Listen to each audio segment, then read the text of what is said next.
بسم اللہ الرحمن الرحیم۔ حضرت انس بن مالک رضی اللہ عنہ سے روایت ہے کہ 17 ہجری میں حضرت ابو موسیٰ اشعری رضی اللہ عنہ کی قیادت میں جب ہم نے ساسانی سلطنت کی شہر تشتر کو فتح کیا تو ہم نے ہر میزان کے بیت المال میں ایک چارپائی دیکھی جس پر ایک فوت شدہ شخص تھا۔ اس کے سر کے پاس ایک کتاب، 10,000 سونے کے سکے اور ایک انگوٹھی پڑی ہوئی تھی۔ ہر میزان جو کہ تشتر کا گورنر تھا، ان کا کہنا تھا کہ اس فوت شدہ شخص کی چارپائی ہم باہر رکھ کر بارش، دھوپ اور اناج جو بھی مانگتے اللہ پاک ہم کو کثیر تعداد میں وہ عطا کر دیتا ہے، اور جب بھی کسی شخص کو قرض کی ضرورت ہوتی ہے تو وہ یہ سونے کے سکے لے جاتا اور اس کے بدلے میں قرض لے جاتا، جس کی وجہ سے وہ مالا مال ہو جاتا اور سکے پھر سے لا کر واپس رکھ دیتا۔ حضرت انس فرماتی ہیں کہ ہم نے اس چارپائی پر پڑے فوت شدہ شخص کے سرہانے رکھی کتاب خلیفہ حضرت عمر رضی اللہ عنہ کے پاس بھجوائی۔ خلیفہ نے اس کتاب کا عربی میں ترجمہ حضرت کعب بن احبار رضی اللہ عنہ سے کروایا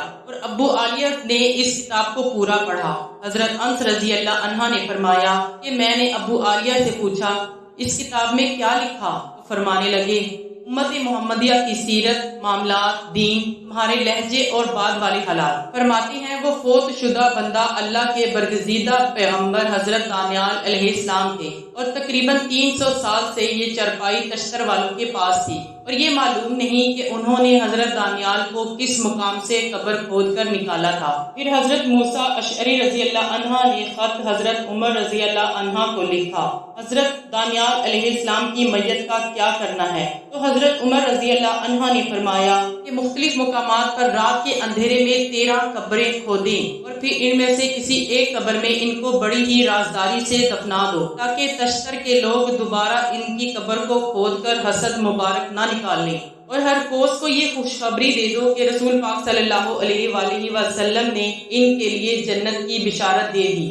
ناظرین، یہاں آپ کو بتاتے چلیں کہ حضور پاک صلی اللہ علیہ وآلہ وسلم کی حدیث مبارکہ حضرت ابو اشعث احمری سے روایت ہے کہ حضرت دانیال نے اپنے رب سے یہ دعا فرمائی تھی کہ انہیں امت محمدیہ میں دفن کیا جائے، اور اللہ پاک نے ان کی دعا قبول فرما لی تھی۔ جو حضرت دانیال کی سب سے پہلے خبر دے گا اس کو جنت کی خوشخبری دے دو، اور ہر کوس ہی وہ شخص تھا جنہوں نے سب سے پہلے حضرت دانیال علیہ السلام کی خبر حضرت موسیٰ اشعری رضی اللہ عنہ کو دی تھی۔ حضرت انس فرماتی ہیں کہ پھر میں نے حضرت موسیٰ سے مل کر گمنام جگہ پر حضرت دانیال علیہ السلام کی تدفین کر دی، سونے کے سکے مدینہ پاک بھجوا دیے، اور انگوٹھی حضرت ابو موسیٰ کو عطا کی گئی۔ ناظرین، حضرت دانیال ہے کون؟ آئیے اس بات کو جاننے کے لیے ہم 2500 سال پیچھے چلتے ہیں، جب سلکیہ نامی مغرور شخص بنی اسرائیل پر یروشلم میں حکمران تھا، انتہا کا عیاش اور نااہل شخص تھا۔ مصر کے فرعون نے ایک نہایت خوبصورت کنیز سلکیہ بادشاہ سے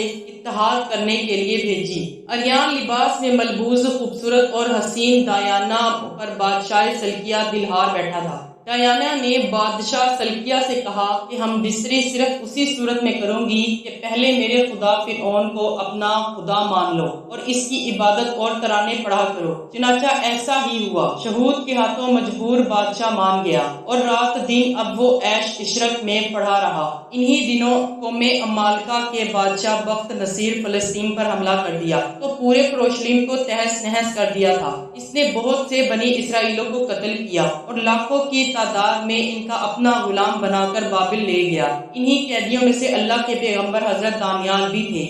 وہ تب جوان اور بے حد ذہین تھے۔ اب خواب کی تعبیر بتانے کے بارے میں مشہور تھا کہ بادشاہ بخت نصر نے 3 راتیں مسلسل ایک ہی خواب دیکھا، تو اس نے اپنے نجومیوں کو بلا کر کہا کہ پہلے آپ لوگ میرا خواب بتاؤ کہ میں نے کیا دیکھا، پھر اس کی تعبیر۔ سارے نجومی پریشان ہو گئے، اور خواب کی تعبیر تو ہم تب بتاتے، لیکن بادشاہ کی اس شرط کو کیسے پورا کریں کہ خواب بھی ہم خود بتائیں۔ بادشاہ نے حکم دیا کہ میرا خواب اور تعبیر نہ بتائی گئی تو میرے بابل کے سارے نجومیوں کو قتل کر دوں گا۔ بادشاہ نے ایک دن بھی مقرر کر دیا کہ اگر اس وقت تک میرے حکم پر عمل درآمد نہ ہوا تو سب نجومیوں کو لٹکا دیا جائے۔ بس پھر سب نجومی دن رات سر پکڑ کر بیٹھے رہے۔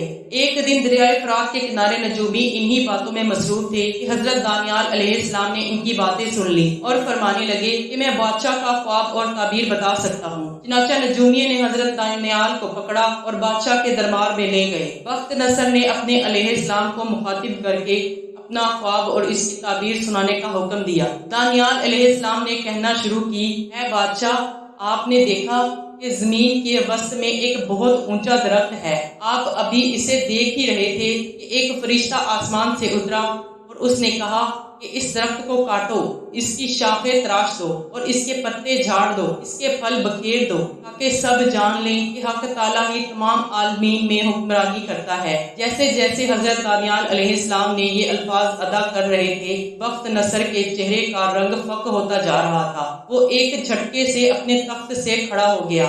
اس کے ساتھ ہی تمام وزراء اور اشرافیہ بھی کھڑے ہو گئے۔ اب بخت نصر نے کہا، اے عبرانیوں کے نبی، تو نے جو کچھ کہا حرف با حرف سچ ہے، اس کی تعبیر بھی بیان کر۔ اس پر حضرت دانیال علیہ السلام نے فرمایا کہ آپ کے خواب کی تعبیر دراصل حق تعالیٰ کی طرف سے انتباہ ہے۔ خواب میں موجود درخت سے مراد دراصل آپ خود ہیں۔ جس طرح دنیا کی پچھلی تمام سلطنتیں تباہ برباد ہو گئیں، اس طرح آپ کی سلطنت بھی مٹ جائے گی۔ بس اسی دن سے بخت نصر نے حضرت دانیال کو شاہی محل میں اونچے مرتبے پر رکھ لیا، لیکن جلد ہی خواب پورا ہوا اور بخت نصر مر گیا، اور پھر اس کے بیٹے انتہائی نالائق ثابت ہوئے۔ دوسرے وزیر جو حضرت دانیال سے ان کو بڑے عہدے کی وجہ سے جلتے تھے، ان کے کہنے پر بخت نصر کے بیٹوں نے حضرت داؤد علیہ السلام کو شیروں کے آگے ڈال دیا، لیکن شیروں نے حضرت دانیال کو کھانے کی بجائے ان سے کھیلنا شروع کر دیا۔ پھر ایک پراسرار رات آئی کہ جب صبح شاہی قلعہ کے دیوار پر لوگوں نے دیکھا کہ کچھ ایسے الفاظ لکھے ہیں